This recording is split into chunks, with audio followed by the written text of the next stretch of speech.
Ndabasuhuje bakunze ba The Vibes on the Top. Nanone ndagarutse kugira ngo mbatemo amakuru y'imyidagaduro abagiriwe imihanda. Iyi ni Vibes on the Top, hahandi usanga amakuru ya show busy domis. Amakuru yo ni menshi, kubasubscribe, like and share ubundi twimanukire. Iyi ni Vibes on the Top, aho usanga amakuru ya show busy.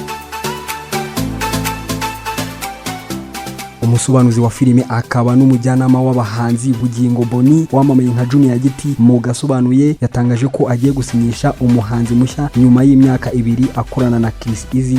Gusa Nitwa Giti yavuze ko mu gihe cy'ukwezi kumwe azaba yatangaje umuhanzi wa kabiri, kandi ko hari abo batangiye ibiganiro biganisha ku mikoranire. Yavuze ko bimwe mu byo ashingiraho ahitamo umuhanzi harimo kuba afite impano igaragarira buri wese kandi afite ikinyabupfura. Ati ntabwo nakubwira ko ari umukobwa cyangwa se umuhungu, ariko kenshi nita ku muhanzi ufite discipline kuko niyo yibanze mu mikoranire yanjye n'umuhanzi ndetse n'undi wese. Nitwa Giti avuga ko agifite inyota yo kugeza Chriss Eazy ku rwego mpuzamahanga, kandi ni nayo ntego yubakiye ku muhanzi mushya agiye gusinyisha. Nitwa Giti Juju agiye rwose kwinjiza uyu muhanzi mushya muri Giti Business Group. Umuhanzi nyarwanda uzwi cyane mu ndirimbo zubakiye ku ngingo y'urukundo Rugamba Ivry wamamaye nka Ivry yatangaje ko agiye gukorera igitaramo mu gihugu cya Canada, aho azafata amashusho ya zimwe mu ndirimbo ze mu rwego rwo kwagura urugendo rwe rw'umuziki nk'umuhanzi wigenga. Uyu muhanzi wamamaye mu ndirimbo zirimo Nkuko Njya Mbirota aritegura guhaguruka ku kibuga cy'indege mpuzamahanga cya Kigali tariki 24 Mata 2024 yerekeza muri Canada mu rugendo ruzamara ibyumweru 2 ari muri kiriya gihugu. N'ubwa mbere uyu muhanzi agiye gutaramira muri Canada, ndetse ni ku nshuro ya kabiri agiye gutaramira hanze y'u Rwanda kuko yaherukaga gutaramira muri Uganda, igihugu giherereye mu majyaruguru y'u Rwanda. Imyaka 4 ishize akora umuziki, uyu muhanzi yaranzwe no gushyira hanze indirimbo zakunzwe mu buryo bukomeye, kandi mu mwaka wa 2022 yakoze igitaramo cye bwite cyabereye muri Kigali Conference and Exhibition Village ahazwi nka Camp Kigali. Uyu muhanzi avuga ko urugendo azakurira muri Canada yateguye uburyo azarubyaza umusaruro kuko ashaka kuzafatira amashusho y'indirimbo ze nshya hariya muri kiriya gihugu. Akomeza avuga ko afite indirimbo nyinshi yafatiye amajwi, ibizwi nka audio, ndetse harimo n'izo yafatiye amashusho azagenda ashyira hanze mu bihe bigiye bitandukanye. Ati ntabwo wagera muri kiriya gihugu nka kiriya ngo uhave utahakoreye ibikorwa byawe bya muzika. Rero namaze kuvugana na producer tuzakurana, kugeza ubu abamutumiye muri kiriya gihe bamaze kuvugana nawe, ndetse mu gihe kiri imbere bazashyira hanze impapuro zamamaza iki gitaramo n'ibiciro byo kwinjiza.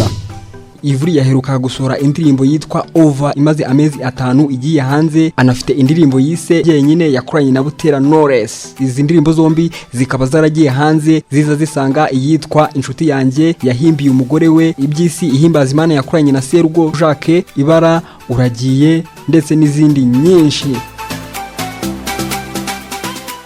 Ivry siwe muhanzi wa mbere wo mu Rwanda ujye gutaramira muri Canada kuko abarimo The Ben, Ken Soul, Christopher, Neri Ngabo n'abandi benshi barahataramiye bahakorera ibitaramo. Ngayo nguko umuhanzi Rugamba Ivry rwose agiye gukorera igitaramo nawe cy'amateka muri Canada.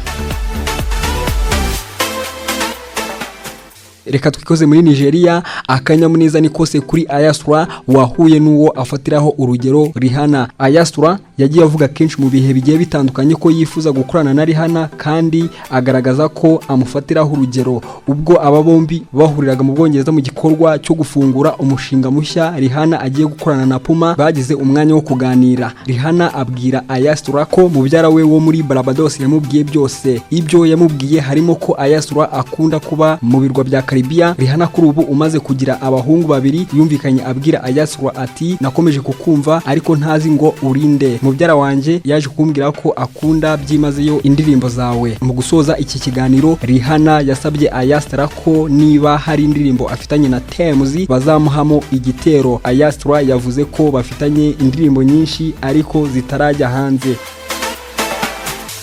Tems ni umuhanzi nawe umaze kugwiza ibigwi mu muziki, akaba yarakoranye n'abahanzi benshi bakomeye ku mishinga yaciye ibintu ku isi. Rihanna yabwiye Ayasra ko yahoze yumva anakunda ibihangano bye. Rihanna yamusabye ko bamushakira igitero mu ndirimbo afitanye na Tems. Ayasra yagiye akomeza kugaragaza ko afite inyota yo gukorana na Rihanna, none indoto inzozi ze zigiye kubimamo. Ngayo nguko umuhanzi Ayasra rwose akaba agiye gukorana n'icyamamare ku isi mu muziki aricyo Rihanna.